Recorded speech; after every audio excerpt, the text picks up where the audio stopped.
മഹാത്മാഗാന്ധിജിയുടെ union Christian college സന്ദർശനത്തിന്റെ 100ാം വാർഷികാഘോഷങ്ങൾക്ക് തുടക്കം കുറിച്ചുകൊണ്ട് കോളേജിൽ നിന്നും ആലുവ മണപ്പുറം വഴി മുനിസിപ്പൽ ടൗൺ ഹാളിലേക്ക് പദയാത്ര സംഘടിപ്പിച്ചു. Mathrubhumi daily and digital editor Manoj K Das പദയാത്ര ഫ്ലാഗ് ഓഫ് ചെയ്തു.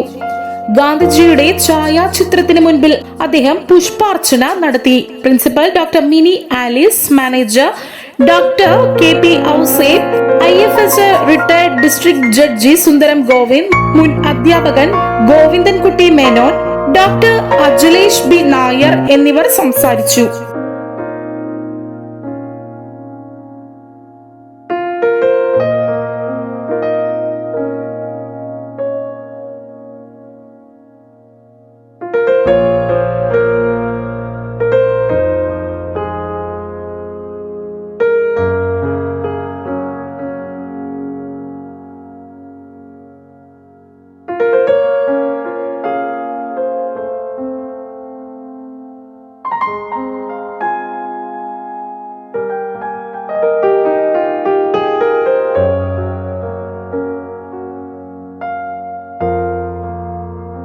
ആയിരത്തോളം വിദ്യാർത്ഥികൾ, അധ്യാപകർ, അനധ്യാപകർ, പൂർവ്വ വിദ്യാർത്ഥികൾ, PTA പ്രതിനിധികൾ, പൂർവ്വ അധ്യാപകർ, അനധ്യാപകർ തുടങ്ങിയവർ പങ്കെടുത്ത പദയാത്രയ്ക്ക് മുനിസിപ്പൽ ടൗൺ ഹാളിൽ മുനിസിപ്പൽ ചെയർമാൻ MO ജോണിന്റെ നേതൃത്വത്തിൽ സ്വീകരണം നൽകി. തുടർന്ന് നടന്ന പൊതുസമ്മേളനത്തിൽ അദ്വൈതാശ്രമത്തെ പ്രതിനിധീകരിച്ച് സ്വാമി ദേവാത്മാനന്ദ, പൂർവ്വ വിദ്യാർത്ഥിയും വ്യാപാരി വ്യവസായി ഏകോപന സമിതി സംസ്ഥാന secretary Riyas AJ, college union chairperson Amjad Abdul Majeed, lieutenant Nino baby തുടങ്ങിയവർ ആശംസകൾ അറിയിച്ചു സംസാരിച്ചു. യാത്രയിൽ ഉടനീളം വിവിധ റെസിഡൻസ് അസോസിയേഷനുകൾ, പൂർവ്വ വിദ്യാർത്ഥികൾ, അദ്വൈതാശ്രമം പ്രതിനിധികൾ, വാലത്ത് ജ്വല്ലറി പ്രതിനിധികൾ തുടങ്ങിയവർ സ്വീകരണങ്ങൾ ഒരുക്കി.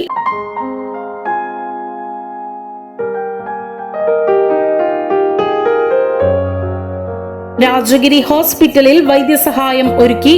1925 മാർച്ച് 18 വൈക്കം സത്യാഗ്രഹത്തിൽ പങ്കെടുത്ത ശേഷമുള്ള യാത്രക്കിടയിൽ Mahatma Gandhi Aluva union Christian college സന്ദർശിക്കുകയും സന്ദർശക ഡയറിയിൽ delighted with the ideal situation എന്ന് കുറിക്കുകയും ചെയ്തു. ഇതേ അവസരത്തിൽ തന്നെ കോളേജിന്റെ മുറ്റത്ത് അദ്ദേഹം നട്ട മാവിൻ തൈ ഗാന്ധിമാവ് എന്നറിയപ്പെടുകയും ഇപ്പോഴും കോളേജ് സംരക്ഷിച്ചു പോരുകയും ചെയ്യുന്നു.